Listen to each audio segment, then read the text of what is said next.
महीने भर में रुपए का रुतबा, 6 बिलियन अमेरिकी डॉलर की छुट्टी, चीन के 1 ट्रिलियन डॉलर हुए स्वाहा, बीआरआई और सीपेक भी हुआ भस्म। दोस्तों, ये बात तो आप सभी लोग जानते हैं कि दुनिया के अलग अलग देशों में जितना भी व्यापार या लेन देन होता है वो ज्यादातर अमेरिकी डॉलर में ही किया जाता है।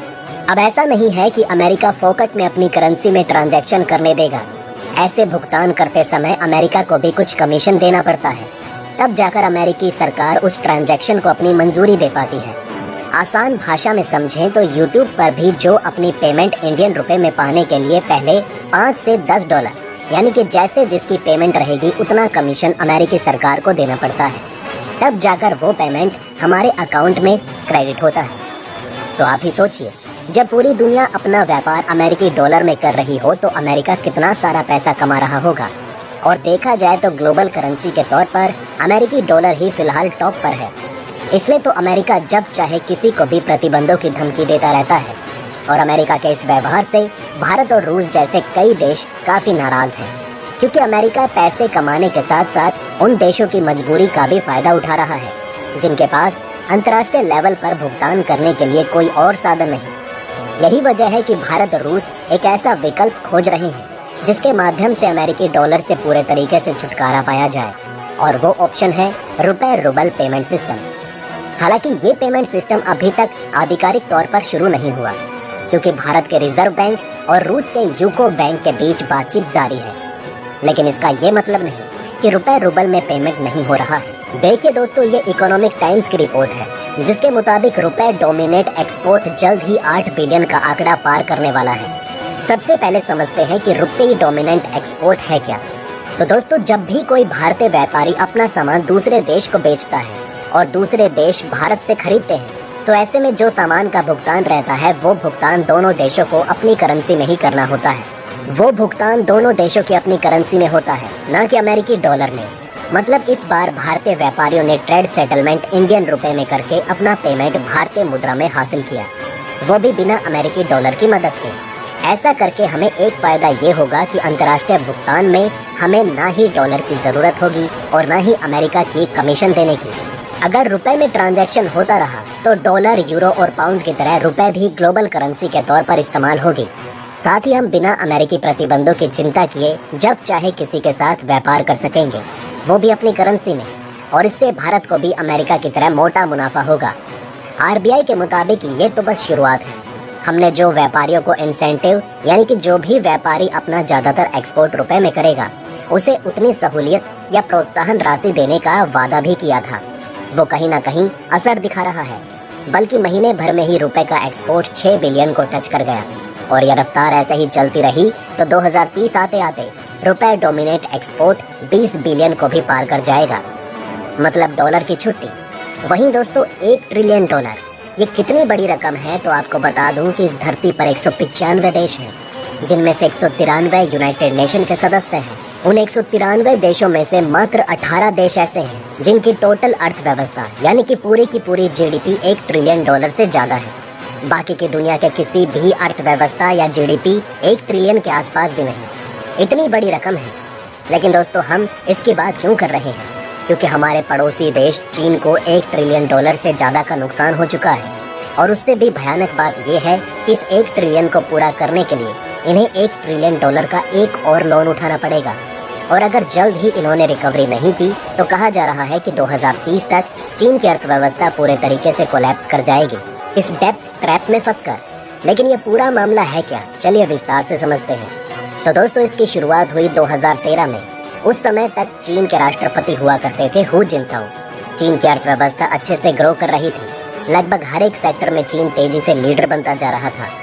यहाँ तक कि वर्ल्ड स्टेज पर भी चीन के लगभग सभी देश दोस्त थे, कोई भी खास दुश्मन नहीं था। लेकिन उसके बाद एंट्री होती है चीन के राष्ट्रपति शी जिनपिंग की, जिन्होंने आते ही 2013 के अंत में घोषणा कर दी बेल्ट एंड रोड इनिशिएटिव की।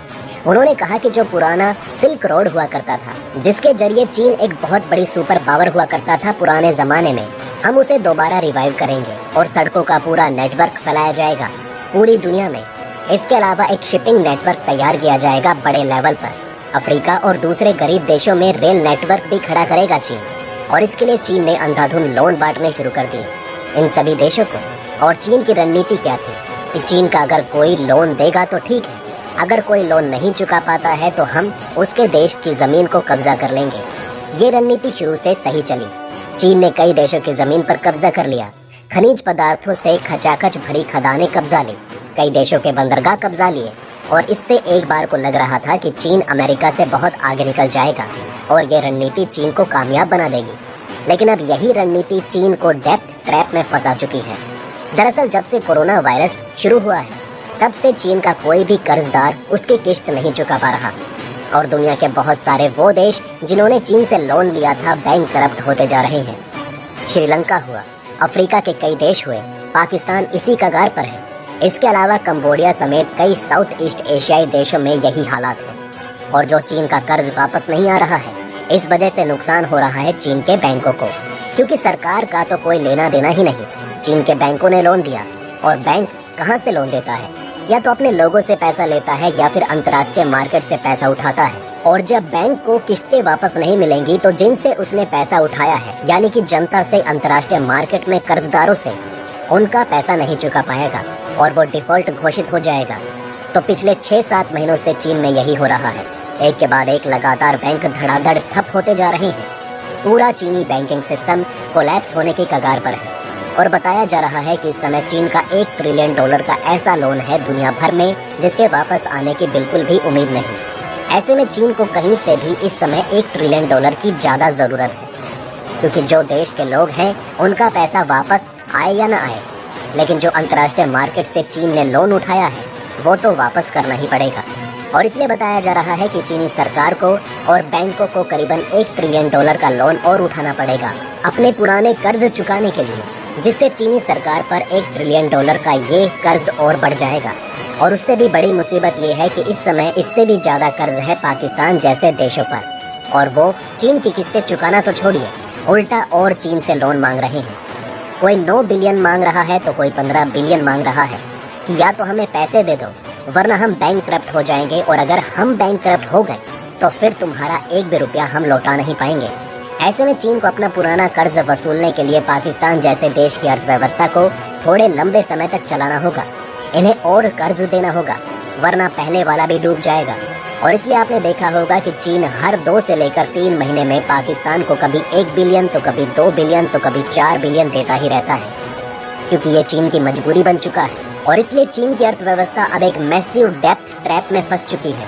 हालांकि कई लोगों के मन में सवाल आया होगा कि जब चीन ये कर्ज बांट रहा था तो इस रिस्क को क्या उसने कैलकुलेट नहीं किया होगा?